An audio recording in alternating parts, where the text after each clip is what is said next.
Okay, welcome to a 2005 AP Calculus video where I go over the exam for this year. So let's look at question 1.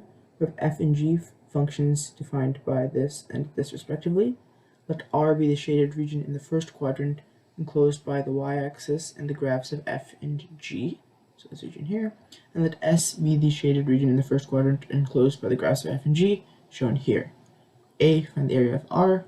B, find the area of S. C, find the volume when S is generated S is revolved over a horizontal line. So nothing really crazy here, just normal stuff. So we'll start off with part A, where we have to find the area of R. So whenever we have these questions where two curves are intersecting here, a good first step is going to be to find the x-coordinate of this intersection point. Okay, we'll find the y-coordinate if we need to, but we should at least find the x-coordinate. And the way we do that is by taking these two curves, here and here, and setting them equal to each other to find this x value. And also noticing there's another x value here where they intersect. So when we set these equal to each other, we're actually going to have two solutions. Okay, so we'll set this curve equal to that curve. So we'll set f of x, which is 1/4 plus sine pi x, equal to g of x, which is 4 to the negative x. Okay, so if we do this and we graph this on our graphing calculator, where this is y1 and this is y2, you'll find that you get two values for x. First one is x is approximately equal to 0.178, and for future cases we're going to store this in our calculator as the letter a.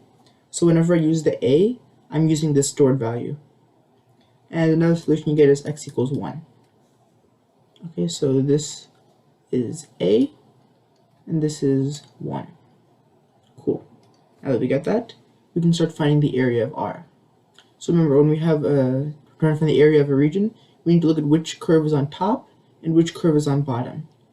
So it seems like here, g of x is on top, and f of x is on the bottom. Right? This one is f of x. So when we have the formula which says it's the integral from the starting point to the ending point of top minus bottom, we know that we're doing the integral from the starting point, which is x equals 0, to the ending point, which is x equals a, because those are the two x-coordinates that bound this region R.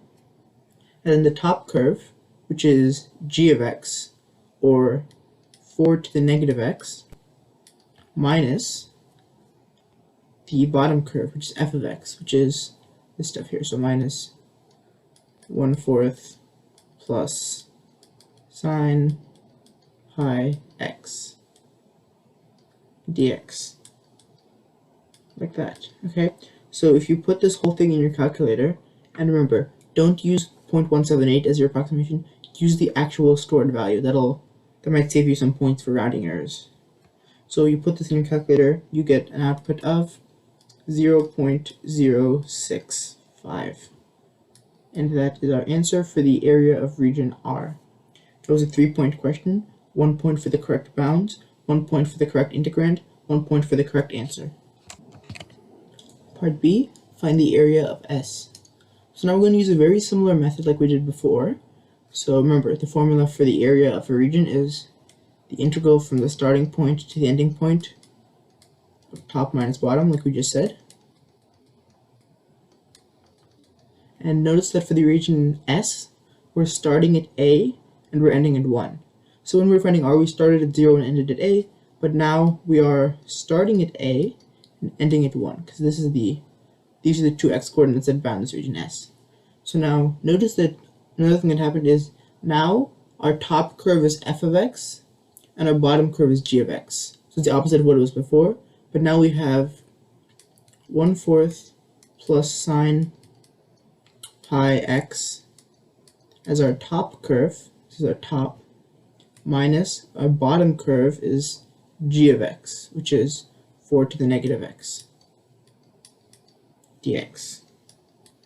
Okay, so if this whole thing goes in your calculator, you're going to get out 0.410, which is the area of region S. And this is also 3 points. 1 point for the bounds, 1 point for the integrand, 1 point for the answer. Part C, find the volume of the solid generated when S is revolved around the horizontal line y equals -1. So let me sketch y equals -1 here. It's obviously not going to be to scale, but we're just going to imagine that it's, say right here, on the edge of the white thing. So we'll say this is y equals -1, okay? And then now what we're going to do is we're going to define our radii, which is what we do whenever we have a revolution problem like this. So there's going to be two radii. One is the small radii, the small radius, which goes from the curve that we're rotating around to the closer of the two curves. So remember, we're dealing with this region, and we are going to have one radii going from y equals -1 to this bottom curve. And we're going to have a second radius that goes from the curve, or sorry, from the line that we're rotating around to the top curve. So big radius or little radius. I'm going to call this little or lowercase r, and I'm going to call this uppercase r, like that. Okay, so for lowercase r, to find an equation for this, lowercase r is, we'll notice how if we're starting at starting at y equals 0, this part of r, the positive part, is just going to be given by g of x, right? This is just g of x. This is just 4 to the negative x. But since we're also including this extra 1, r is going to be 1 plus 4 to the negative x. Okay, so very similarly, for big R is going to be this small distance plus this entire f of x. So it's going to be 1 plus f of x, 1/4 plus sine pi x.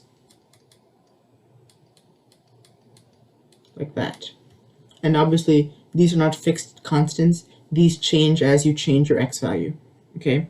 So anyways, now that we found the big R and the little r, that was the hard part of the problem. Now we just have to apply the formula. So the formula being pi times the integral from the starting point to the ending point of big R squared minus little r squared dx. We have our starting point and ending point, because we're starting at a and we're ending at 1 like we did in part B. And then we have our big R and we have our little r. So now we'll just plug in the numbers. We'll have the pi times the integral from a to 1 of big R squared.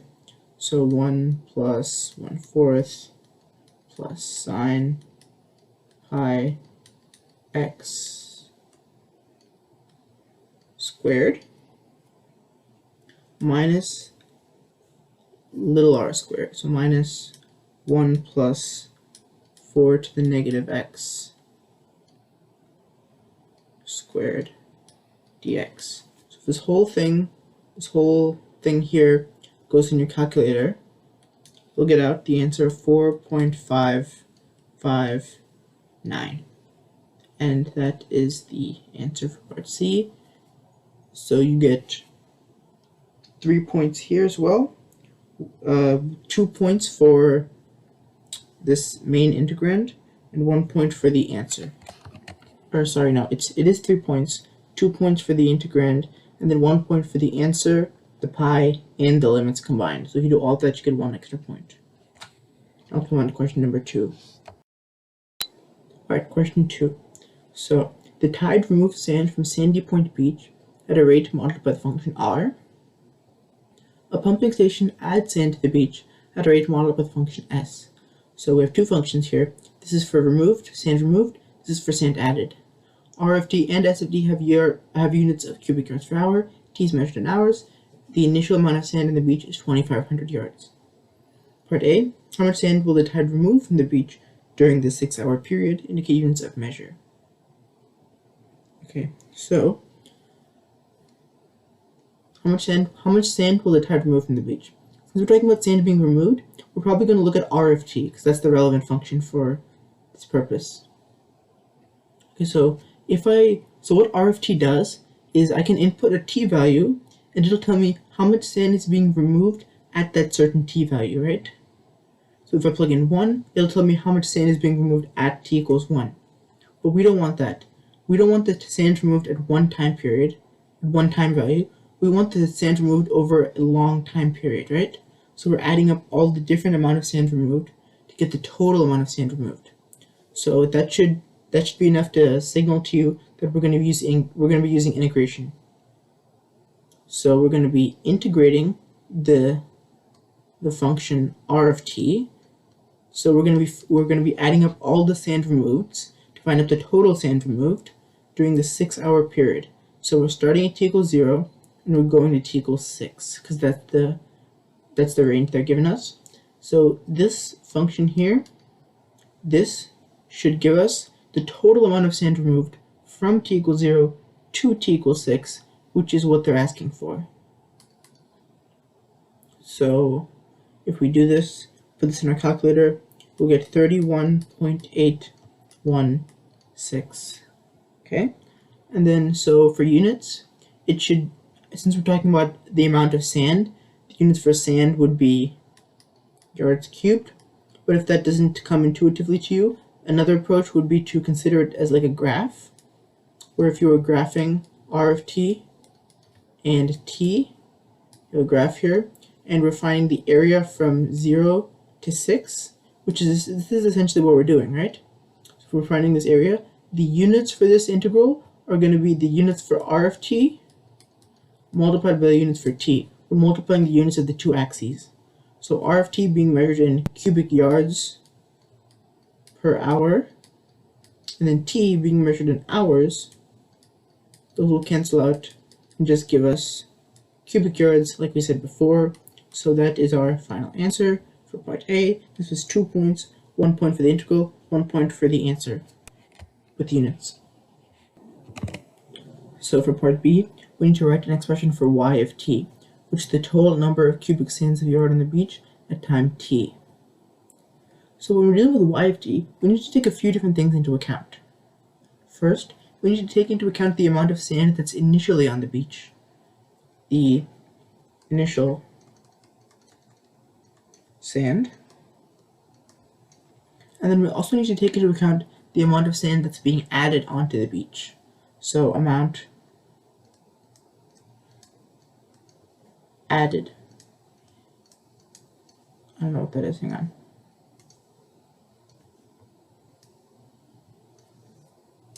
Yeah, amount added.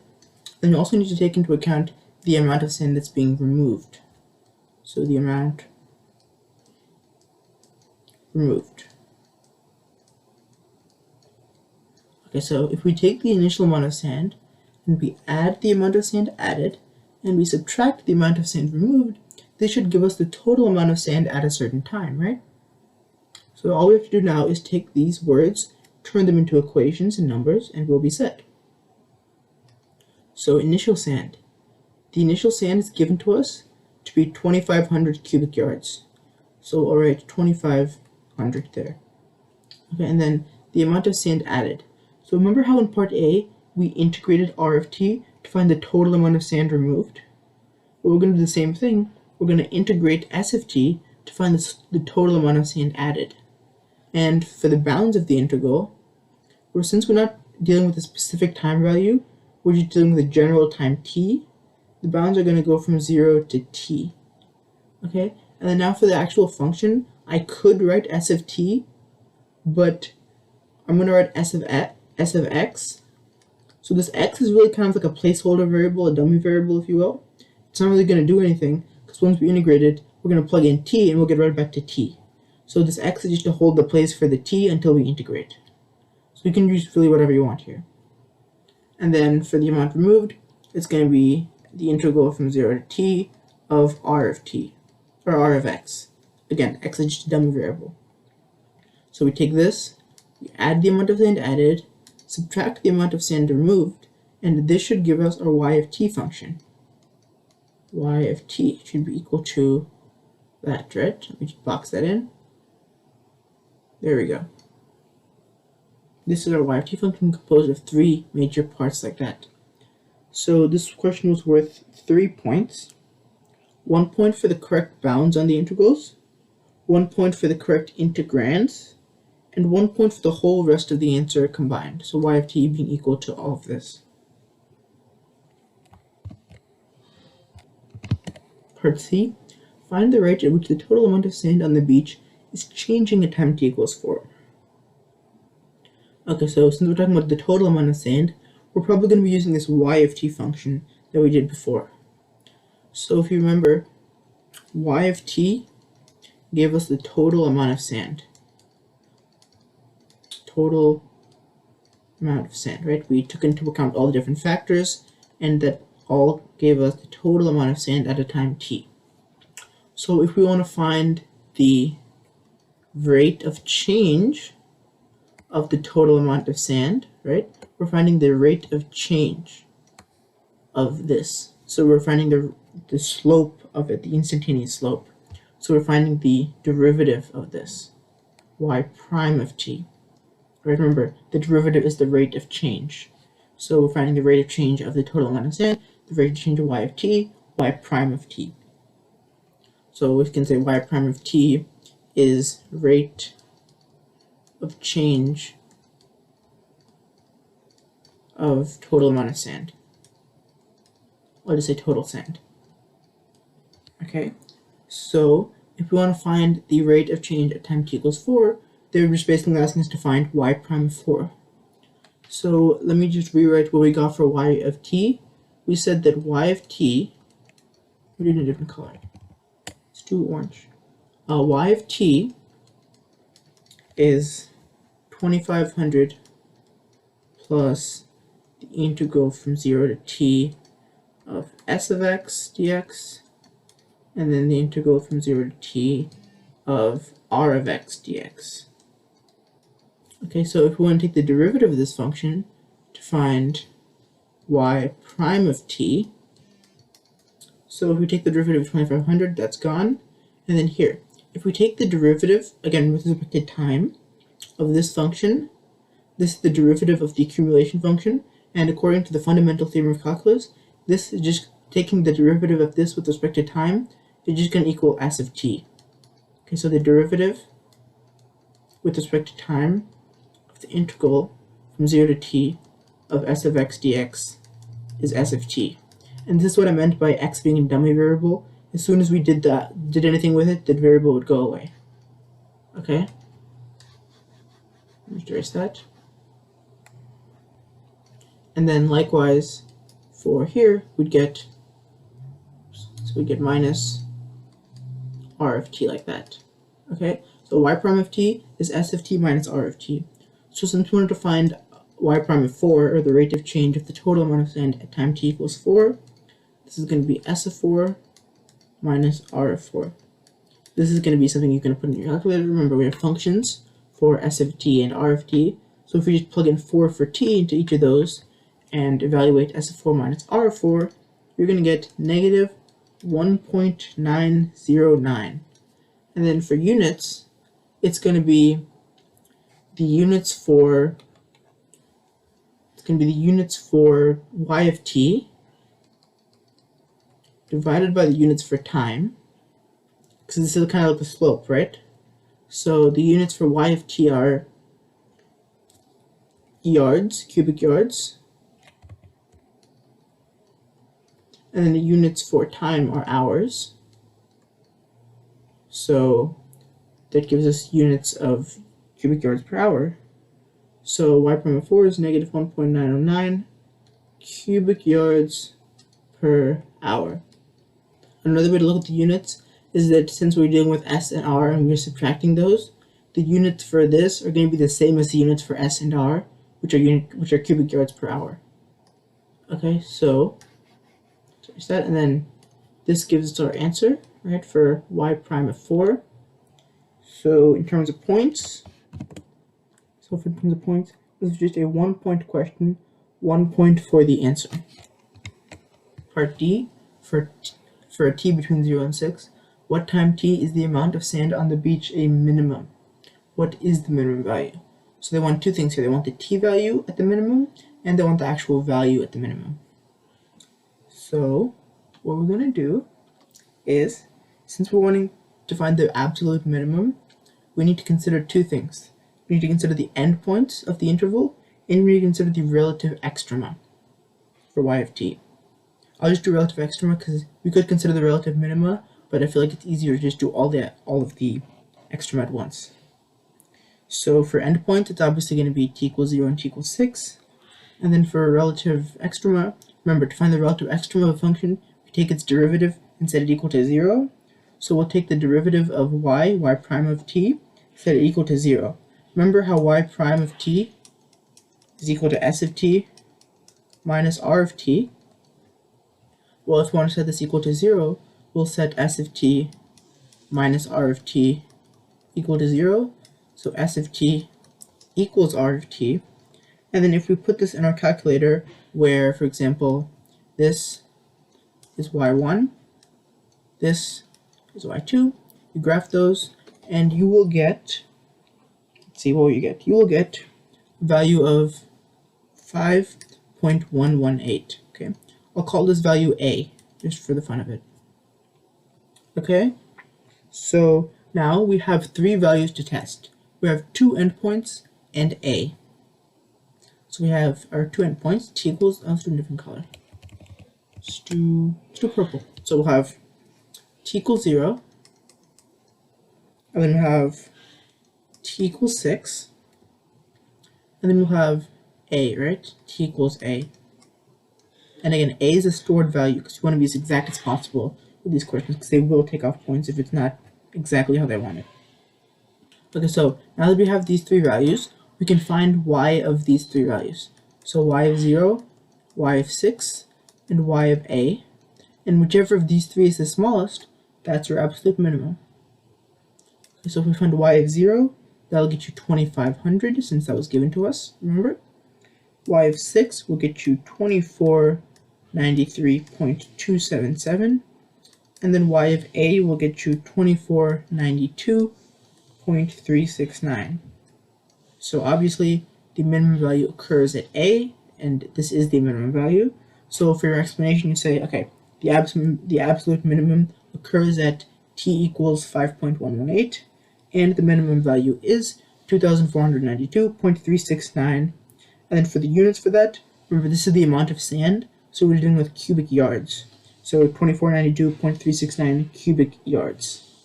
That was the end of question 2. Looking at the next question, let's go. So for question 3, we have a metal wire that is a length 8 centimeters being heated at one end. The table above shows selected values of the temperature T of x in degrees Celsius of the wire x centimeters from the heated end. The function T is decreasing and twice differentiable. So it seems like what we have is we have like a wire, and then it's being, heated on one end, and there's like the residual heat is carrying down through the wire. So here obviously it's going to be the hottest. As it gets farther away from the fire, it's going to get less and less hot. Okay, so let's look at the questions now. So in part A, we have to estimate t prime of 7. So we don't actually have a function for t that we can differentiate. So the closest we have to do is we have to make do by taking 6, t equals 6, and t equals 8, finding the average, or finding the slope between those 2 points, finding the average rate of change, and just saying, it's close enough to t prime of 7, because it's 6 and 8, that's pretty close. So to find a t prime of 7, we'll say, okay, well, t prime of 7 is approximately equal to the average rate of change of the function between 6 and 8. So we'll have t of 8 minus t of 6 over 8 minus 6. And how do we get t of 8 and t of 6? Well, thankfully, they've given us a table for that exact reason. T of 8 is 55 minus t of 6 is 62 over 8 minus 6. And also units of measure.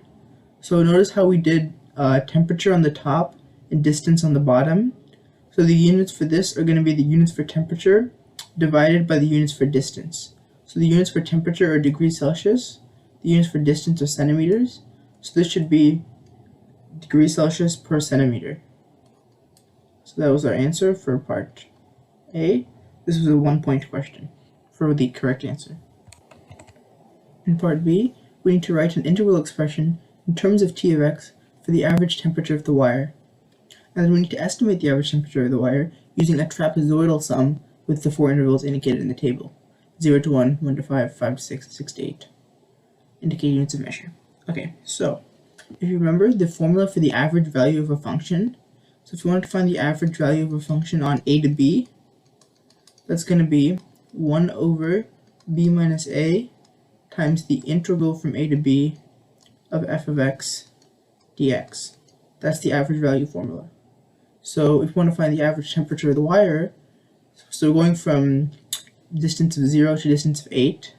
So we'll have 1 over 8 minus 0 times the integral from 0 to 8 of t of x dx, right?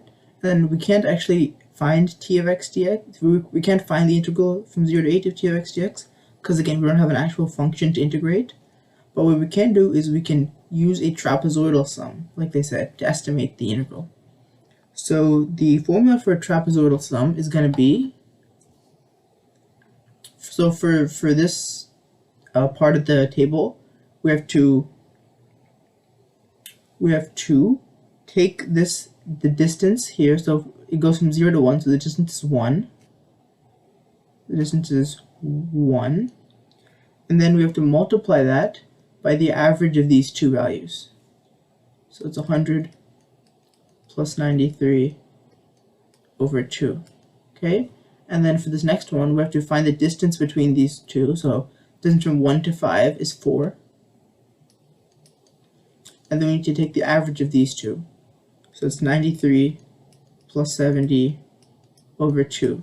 And then next we have to find the distance between these two, which is 1. 1 times 70 plus 62 over 2. And then last but not least, we have 6 to 8 is 2 times 62 plus 55 over 2. So each of these areas, each of these expressions that we just formed, these are the expressions for one subinterval. So we're going to add all of these up to get us the total integral. So this should give us the integral from 0 to 8 of t of x dx. Okay? But remember how we need to take that integral, we need to multiply it by 1 over 8, right? So we can take this, put this whole thing in the calculator, that'll get us the average, that'll get us the integral from 0 to 8, and then to find the average from 0 to 8, we need to multiply it by 1 over 8. So if you did add all this up, and then multiply it by 1 over 8, you would get 75.688 degrees Celsius. So again, this is just adding all these up in the calculator, and then dividing it by 8. Okay, so this is the average temperature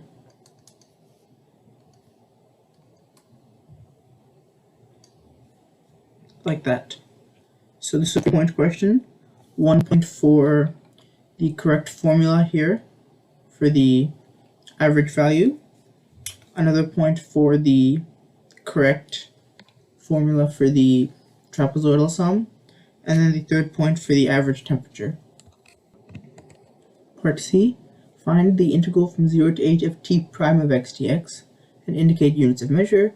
What does this mean in terms of the temperature of the wire? Okay, so when you see we're taking an integral of a derivative, the thing that should pop into your mind is the fundamental theorem of calculus.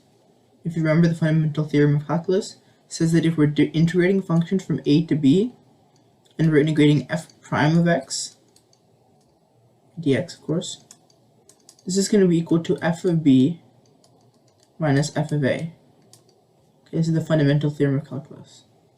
So if we apply this, I'm not going to erase it, I'll just leave it. So if we're going to apply this to part C of the question, we're integrating 0 to 8 of t prime of x. The integral from 0 to 8 of t prime of x, looking here, it should be equal to t of 8 minus t of 0. Okay, what is t of 8 and t of 0? Well, it looks like t of 8 is 55, t of 0 is 100. So this is 55 minus 100. And then, of course, it is degrees Celsius, right? Because it's degrees Celsius minus degrees Celsius. It's still degrees Celsius. Okay, and they also asked us for, what does it mean? So we're looking at, here we're looking at the temperature at the end of the rod, and then here we're looking at the temperature at the beginning of the rod, right, at length 0. So this is showing us that at length 0, so when we start at length 8, which is the farthest away, and we go to length 0, the difference in temperature is 55 minus 100 degrees Celsius. So basically, the temperature is being reduced by this much from one end of the rod to the other end of the rod. That's what you'd write for your explanation.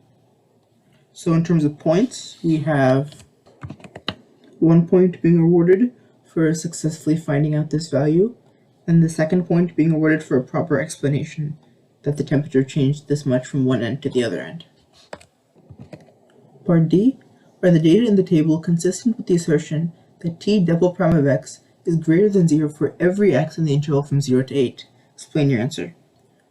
Okay, so we don't really know anything about t double prime of x, so what we'll say is that t double prime of x, if t double prime of x is greater than 0, then we know that t prime of x is increasing,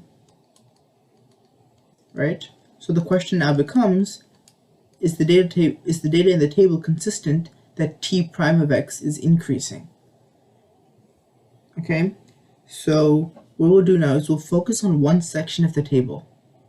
We'll focus on just this one section here, just from 1 to 6, okay? We'll just zoom in on this middle section of the table. So if we look at here, if t prime of x is increasing, it has to be increasing for all x from 0 to 8, right? So let's look at what's happening in the function from 1 to 5, and then we look at what's happening in the function from 5 to 6. Okay, so from 1 to 5,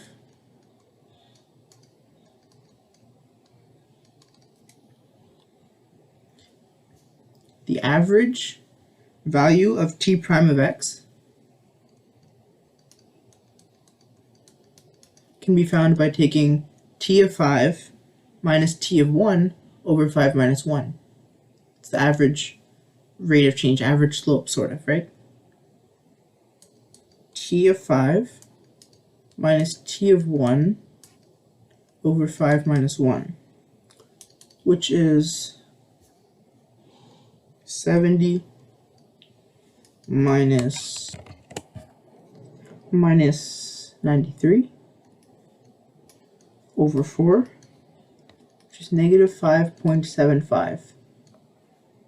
Okay, and then now we'll apply the mean value theorem from 1 to 5, and the function is twice differentiable, so we're all allowed to use the mean value theorem.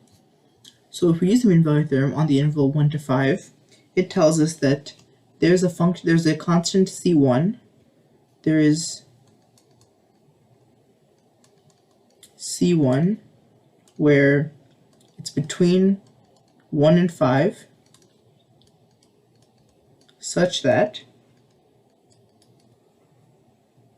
t prime of c1 equals negative 5.75, right? Since this is the average rate of change, there's some point where the instantaneous rate of change is that average rate of change.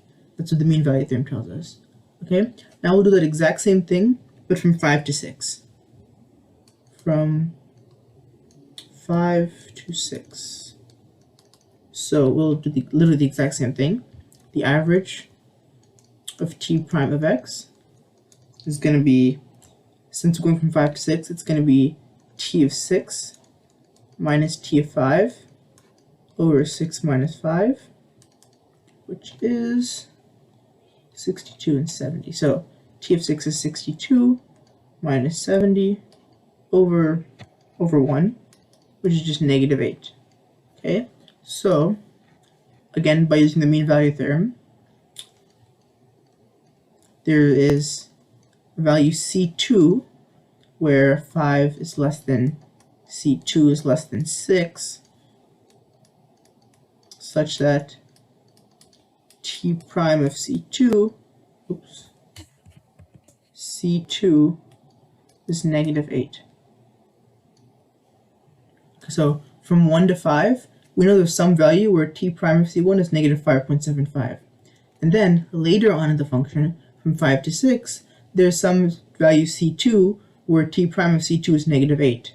So we notice that from C1 to C2, t prime decreased, right? So at least somewhere between C1 and C2, t prime of x decreases. But we wanted t prime of x to be increasing for all x from 0 to 8, right? So since we showed that it does decrease somewhere in 0 to 8, that shows that t prime of x is not always increasing, so t double prime of x is not always greater than 0. So for the explanation, I just write, since t prime of x decreases somewhere between C1 and C2, therefore t double prime of x is not positive for all x from 0 to 8. That was a pretty hard one, and believe it or not, it's only worth 2 points. 1 point for correctly finding the average rate of change twice for two different parts of the table, and then another point for a correct explanation. That was the end of question 3. Let's move on to question 4. Question 4, we have a function f that is continuous on the interval 0 to 4. The function f is twice differentiable except at x equals 2. The function f and the derivatives have properties indicated in the table here, where d and e indicates that the derivatives of f do not exist at x equals 2. Okay? So in part A, from 0 to 4, find all values of x at which f has a relative extremum. Determine whether f has a relative maximum or a relative minimum in each of these cases. Justify your answer. So they want us to find out where f has a relative extremum.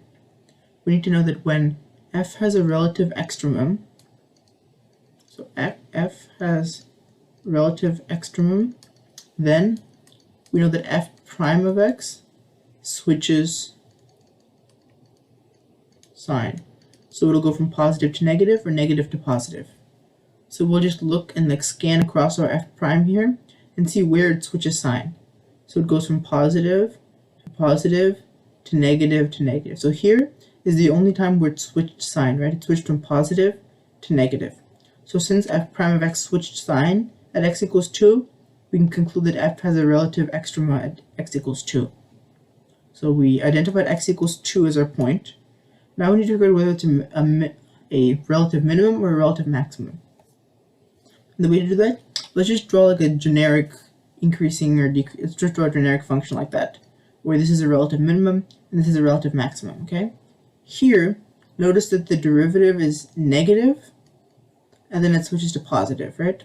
So if it's a relative minimum, then the derivative switches from negative to positive, but if it's a relative maximum, then the derivative switches from positive to negative. In our case, we're switching from positive to negative at x equals 2, so we're in this category, where it's a relative maximum. So you can explain that it's a relative maximum at x equals 2 because f prime of x switches from positive to negative at x equals 2. That was a 2-point question, 1 point for identifying x equals 2, and another point for a correct explanation. Part B, on the axes provided, sketch the graph of a function that has all the characteristics of f. So, okay, the best way to do this, I think, is to take these words, positive, negative here, that are given to us in the table, and turn these into, things that we understand. Because this, obviously, we're going to have to use this data in the table to help us draw our graph, right?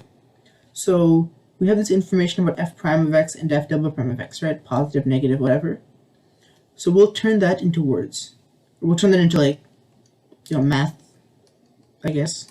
I'll show you what I mean. So, here, for example, we have a positive f prime of x, right? If f prime of x is positive, then the function is increasing, okay? Similarly, if f prime of x is negative, then the function is decreasing. We can do the same thing for f double prime of x. If f double prime of x is positive, then the function is concave up, right? I like to think of it as a smiley face. If f double prime of x is negative, then it's concave down, sad face. And I'll add the eyes because we need the eyes. So with these 4 bits of information, we can, when they say positive, we'll be able to know what they're talking about. It'll be like, oh, f prime is positive, that means the function is increasing. Okay. So anyways, with that, let's start and actually sketch this.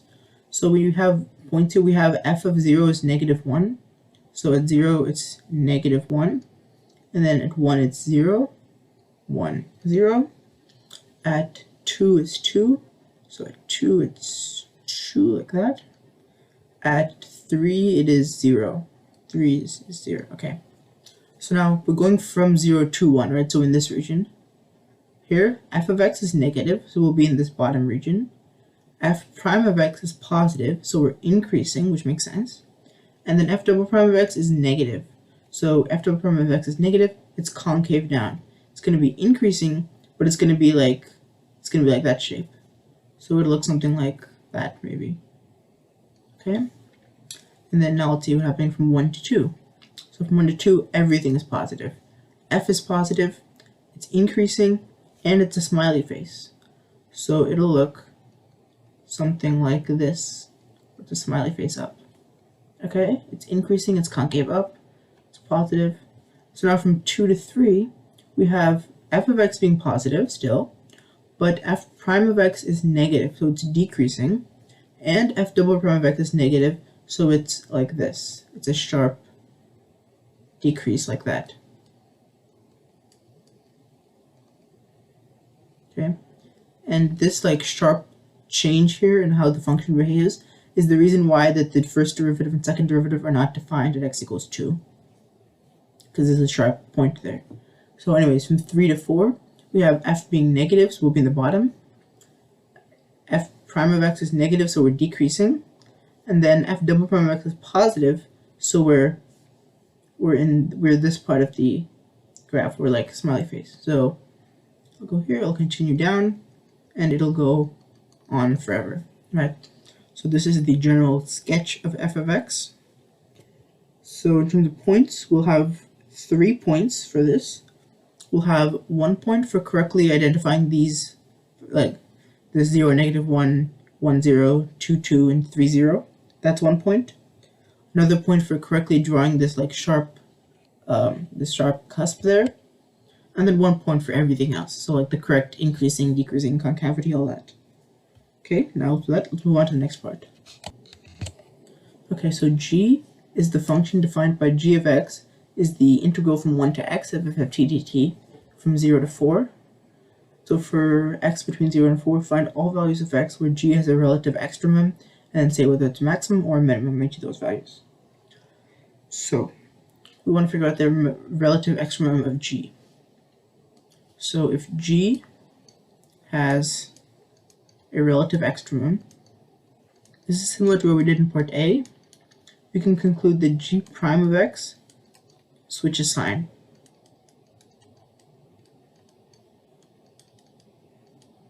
Okay, and then so we need to take the derivative of g then, right? So since g of x is the integral from 1 to x of f of t dt, g prime of x is the derivative with respect to x of the integral from 1 to x of f of t dt. And by the fundamental theorem of calculus, this tells us that we're taking the derivative of an accumulation function. So this just gives us f of x, right? This thing here, this is just a theorem that you should know. This comes up a lot, and they'll usually give you a point for it, so it's a good, easy thing to know. So we've determined now that g prime of x equals f of x, right? G prime of x equals f of x. That's a good, handy thing to keep in mind. Okay, so when we're talking about g prime of x switches sign, what we're really talking about is f of x switches sign.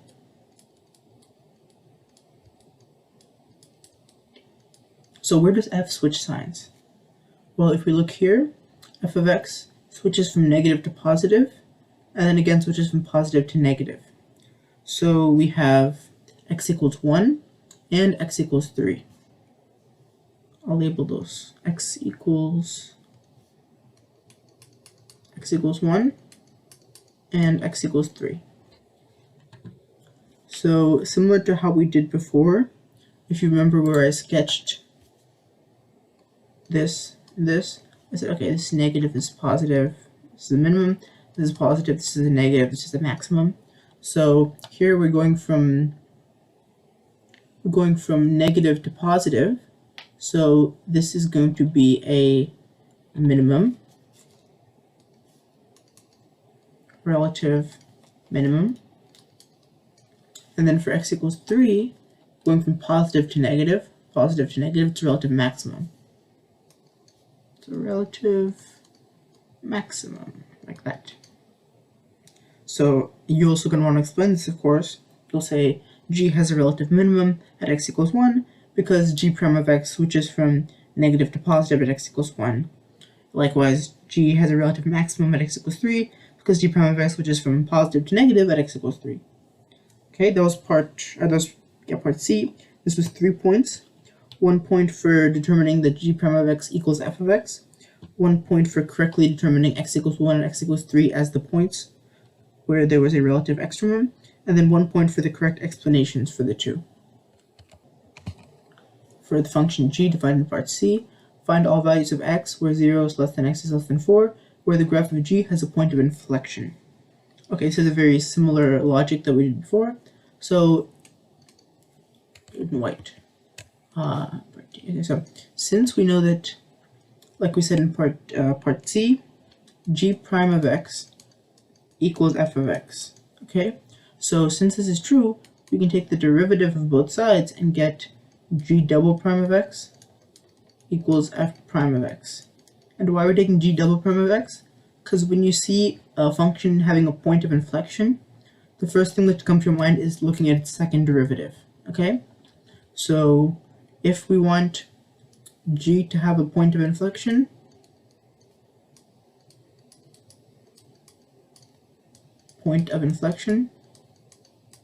then what that means is that g double prime of x switches sign.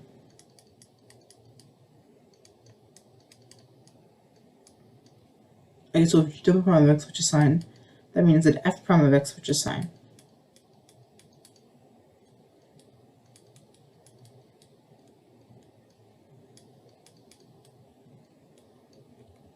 So where does f prime of x switch sign? So positive, positive, negative, negative. Here's the only point where it switches sign. Here, positive to negative at x equals 2. So x equals 2 is the only point where f prime of x switches sign. So going back along here, that's the only point where g has a point of inflection. Okay, for explanation, you'll say g has a point of inflection, x equals 2, because g double prime of x switches sign at x equals 2. For points, this has 2 of them. 1 point for determining x equals 2, another point for your proper explanation. Question 4, done. A car is traveling on a straight road. For t between 0 and 24, the velocity is given by the piecewise linear defined by the graph above. Part A, find the integral from 0 to 24 of v of t dt and explain what it means using correct units. So, to find the integral of a function, we need to take the area under the curve. To take the area under the curve of this velocity function, I'm going to split it into 3 different segments. I'm going to split it up into this triangle, this rectangle, and this triangle. The area of this first triangle is 1/2 times 4 times 20, 1/2 base height. The area of the rectangle is 12 times 20 base times height. And then the area of the second triangle is 1/2 times 8 times 20, again 1/2 base height. So this comes out to be 360. The reason I'm taking my time to evaluate it now, instead of just circling this in my final answer, is because I also have to explain what it means. So to save time of writing this whole thing over again, I'm just going to solve it, just do it once and get it over with. So that's the integral of 0 to 24. Integral from 0 to 24, see if I can squeeze it in. V of t dt equals, kind of works. Okay, so this is the integral from 0 to 24 of v of t, 360. So explain what it means. If you've taken a physics class before, you should immediately know that the integral of velocity is displacement. But if you don't know, you should still know from the particle motion unit that if we're taking the area under the velocity time graph, it is the distance that the car traveled in that time, the displacement of the car. Since the velocity is always positive, the displacement and the distance are the same in this case. So we can say that, okay, so in the first 24 seconds, the car traveled 360 meters. That would be your explanation for the meaning using correct units. So for points, it's 2 points, 1 point for the answer, 1 point for the explanation using correct units. For each of v prime of 4 and v prime of 20, find the value or explain why it does not exist. Indicate units of measure. So remember, v prime is just the slope of v. So if we're looking at t equals 4, we're looking at the slope of the function here. If I came and asked you, what's the slope of this function at time t equals 4? You'd be like, hang on, I'm confused. Here, if I'm coming from the left side, I have one slope. If I'm coming from the right side, I have a different slope. So what slope do I say is at t equals 4? The answer is, there is none. It doesn't exist. It's pretty obvious that since the function is not differentiable here, there's a sharp point, the function v prime of x does not exist at x equals 4. Okay, so we know it doesn't exist, we just need to prove it mathematically. And the way we do that is we take the limit of the slope as it approaches 4 from the left and from the right. Okay, so the limit as t approaches 4 of the slope, I'm going to take that as v of t minus v of 4 over t minus 4. And this is just the slope on the left side, right? And slope of the left side, you can see, if I can just take delta y over delta x, that's 20 over 4 is 5. This is the limit as t approaches 4 of the slope on the left. And then if I take the limit as t approaches 4 from the right, I'll just label this as well. This is the left, this is the right, of v of t minus v of 4 over t minus 4. This is what is the slope on the right side of the function, right side of 4, and that is 0. It's a good old 0. So since the slope from the left and the slope from the right are obviously different slopes, that tells us that the v prime of 4 does not exist. So I can say that since the limit as t approaches 4 of the slope, which is v of t minus v of 4 over t minus 4. Remember, this is y of, or f of x2 minus f of x1 over x2 minus x1, like you learned in algebra class. So since this does not exist, then v prime of 4 does not exist. Okay, so we explained why it does not exist. And then for v prime of 20 now, let me circle this also. So for v prime of 20, that's asking what is the slope at 20. We go here and we see 20. Well, it's pretty obvious that we know what the slope is there, right? If we want to figure it out, we can use the slope formula.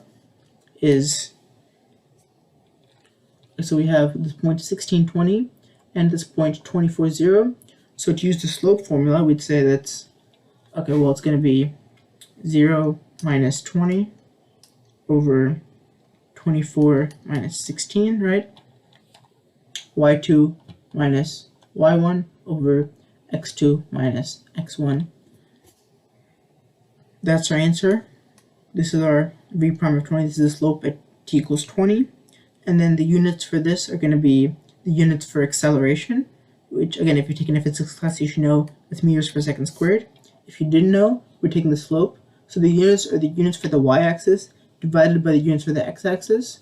So it's going to be meters per second, which is the units for the y-axis, divided by seconds, which is meters per second squared. This was a 2-point question, 1 point for the answer, 1 point for the units. Actually, wait, no, this is a 3-point question. My bad. 1 point for the answer, 1 point for the units, and 1 point for saying that v prime of 4 does not exist. I don't know how I missed that. Okay, now let's move on to part C. Let a of t be the car's acceleration at time t in meters per second from t's 0 to 24. Write a piecewise defined function for a of t. Okay, so remember, the acceleration is the slope of the velocity. So we're looking at the slope, and we need to write a piecewise function for the slope. Well, that seems pretty obvious, right? We already said that from 0 to 4, the slope is 5. So I'll write that here. Slope is 5. And then from 4 to 16, it's pretty obvious that the slope is 0. And then from 16 to 24, the slope was, well, we did it, but we didn't actually find a number. So maybe it'll be easier to just find a number, right? So it's going to be 0 minus 20 over 24 minus 16. Actually, no, we can just leave it like that. Yeah, no, we'll just leave it like that. So here, the slope is 0 minus 20 over 24 minus 16, the epitome of laziness right here. So we found the three slopes. All we need to do now is write the piecewise function. So a of t equals, so from 0 to 4, it equals 5 if t is between 0 and 4. And then from 4 to 16, it's 0 if 4 is less than t is less than 16. Notice how I'm not putting less than or equal to, because at the points where it switches, the acceleration function is not defined. Remember, we just said v prime of 4 is not defined. And then anyways, it is 0 minus 20 over 24 minus 16 if t is between 16 and 24. So 16 less than t less than 24. So this was our piecewise defined function.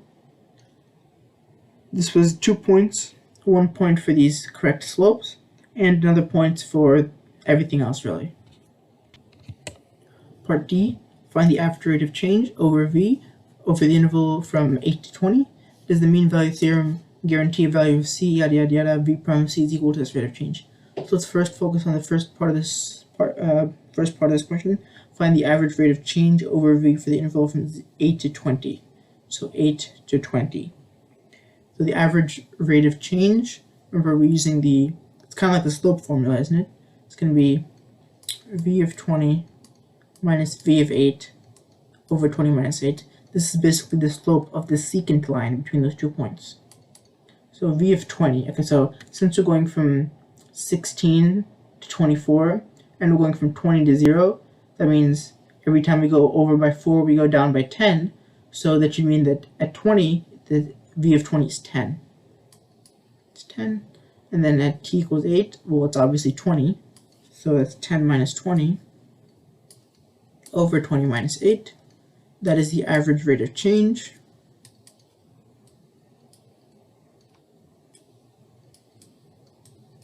Rate of change, like that. Okay, so we also want to ask, does the mean value theorem guarantee a value of c where c is between 8 and 20 such that v prime of c is equal to this average rate of change? So basically, can we use the mean value theorem here? Does it apply?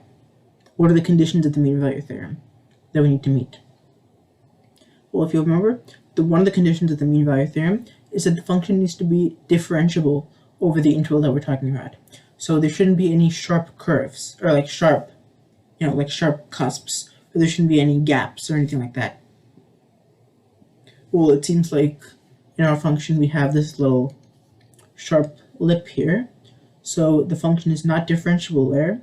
So since the function is not differentiable from 8 all the way to 20, we can't really use the mean value theorem since it doesn't apply at this point here. So the answer to that would be no, since the function needs to be differentiable on 8 to 20 for the mean value theorem to apply, but since v is not differentiable at t equals 16, the mean value theorem does not apply. Okay, that was the answer. And then for points, 1 point for correctly finding the average rate of change, and another point for the correct explanation. End of question 5. Moving on to the final question. Alright, question 6. So we have the differential equation dy dx is negative 2x over y, and then in part A, we need to sketch the slope field for the differential equation at the 12 indicated points. Okay, so the first thing we want to notice is that when y is 0, the denominator is going to be 0, so the derivative is not going to be defined. So everywhere where y is 0, which are these 3 points, that's where we're not going to have anything drawn for a slope, because that's where there is no slope. Okay. Also, we're going to notice that when x is 0, the dy dx is 0, so it's going to be a flat line where it's going to be 0 slope. Which is not the same thing as no slope, it's 0 slope, it's a flat line. So I can go ahead and mark wherever x is 0, I'll mark a flat line to mark that there's zero slope. And I'm skipping this point because here's where y is 0. Okay, so mark those. And now we have these 8 remaining points. Honestly, the fastest way is to just go through one by one and plug it into this dy dx. So for example, if I have 1, 1, I'll have 2 times 1 divided by 1. So that's going to be negative 2. So we'll have something like that. And then at 1, 2, I'll have 2 times 1 over 2, which is going to be negative 1. So it'll be less steep. At negative 1, 1, that's going to be 2 times negative 1 over 2. So it's going to give me positive 2. And then negative 1, 2, it's going to be negative 2 over 2, which is positive 1. And then likewise, I'm going to go and fill in all the rest of these points. You're just plugging in the different combinations of 1s and 2s, really. That, and that, and then that. Okay, great. This is our slope field, and remember, don't fill in any of these points. Y is 0, it's not defined there. That's it. So this was a 2-point question. 1 point for all of these 4 points where the slope is 0. That's 1 point. And then 1 point for all the rest of the 8 points where the slope is not 0. Part B, let y equals f of x be the particular solution to the differential equation with the initial condition 1, negative 1. Write an equation for the line tangent to the graph of f at 1, negative 1, and use it to approximate f at 1.1. So whenever you see a question asking you to write an equation for a tangent line, you're going to immediately write down 2 things. First, you're going to write down point, and then second, you're going to write down slope. Okay, so they're always going to ask you to use a point and a slope to write a tangent line. Okay, so we see here we have a point 1, negative 1. Right, that's where they want the graph to pass through. They want to be tangent to that point. And then we also need a slope at that point, right? So how do we find the slope of the function at 1, negative 1? That's where the differential equation comes in. If we plug in 1, negative 1 into here, we'll get negative of 2 times 1 over negative 1, which is positive 2. Okay, so now that we have the point and the slope, we can use point-slope form to do our equation. It'll be y minus negative 1, so y plus 1 equals the slope, which is 2 times x minus our x1, so our x-coordinate 1. This is the equation of the line using our point-slope form. We got our point, we got our slope, and we got that. Okay, so now we want to use this to approximate f of 1.1, right? So they're asking if I plug in 1.1 into here, what is y going to be? And this is a technique known as local linear approximation, where we use the tangent line at a nearby point to approximate a function, to approximate the value of a nearby point that we don't exactly know. Okay, so I'll plug in 1.1 into x. That'll give me y plus 1 is equal to 2 times 1.1 minus 1. Y plus 1 is equal to 2 times 0.1. Y plus 1 equals 0.2. Y is equal to negative 0.8. And since y is f of x, I'll just write it a little bit more formally. I'll say f of 1.1 is approximately equal to negative 0.8. Because remember, this isn't an exact way to do it. This is just an approximation. Like that. So this was a 2-point question. 1 point for correctly finding the equation of the tangent line. 1 point for correct usage of the local linear approximation technique. Part C. Find the particular solution to y equals f of x given the differential equation with the initial condition f of 1 is negative 1. So they want us to solve this differential equation with this initial condition. So what we'll do first is to solve this, we'll bring all the y's onto one side and all the x's onto the other side. So if I take this y and bring it over there, and I take this dx and bring it over there, that's going to get me y dy is negative 2x dx. Okay, so now that I have all my y's and dy's on one side and x's and dx on the other side, I can go ahead and integrate this function indefinitely. So if I integrate y dy, that'll give me y squared over 2. If I'm integrating negative 2x, that'll give me negative x squared. And I have to include a plus c. Only included once because that's how we do it. And then I can solve this for y. I'll multiply by 2. Y squared is negative 2x squared plus c. And I'm keeping it as c and not 2c because if I take a constant and I multiply it by 2, it's still another constant.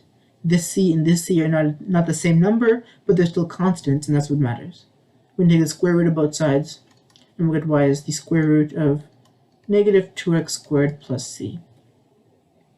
Okay? Sounds good. So, oh, also there's a plus or minus sign here, of course, because we don't know whether there's plus or minus. So now we need to apply our initial condition, 1 comma negative 1. I'll plug in 1 into x and negative 1 into y. So if we do that, we'll get negative 1 equals plus or minus square root of negative 2 comma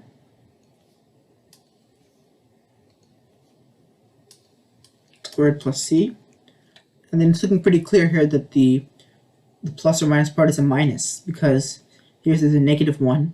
And since the square root is always positive, we're going to use the negative part of the square root to give us the negative answer that we want. So I'll erase that positive and make it negative. Now I can cancel the oops, that's simple on eraser. Yeah. So I can cancel the negatives and I can square both sides. So I'll get 1 is equal to negative 2 plus c. So c is equal to 3. And then I can take this value of c, plug it back into my initial function here, and that'll give me my final function. There's no extra stuff in there. It's just y, x, and numbers, right? So remember we had y is plus or minus the negative 2x squared plus c. So I'll just rewrite that again. Y is, and we recognize that we're going with the negative part of the square root. So it's negative square root of negative 2x squared plus c. And then c is 3. So I can plug in 3 in for c. Y is negative square root negative 2x squared plus 3. And then just because it's kind of bothering me to see these negative signs next to each other, I'll rewrite this as 3 minus 2x squared. Completely optional, but yeah. Okay, that was it. That was part C. That was a whopping, it was 5 points. 1 point for successfully separating the variable, 1 point for successfully performing the integration, 1 point for having a mention of plus c, 1 point for finding the value of plus c, and 1 point for successfully getting a correct final answer for your expression. That was the end of the 2005 AP Calculus review. I hope you found this helpful, and I will see you in the next video. Goodbye.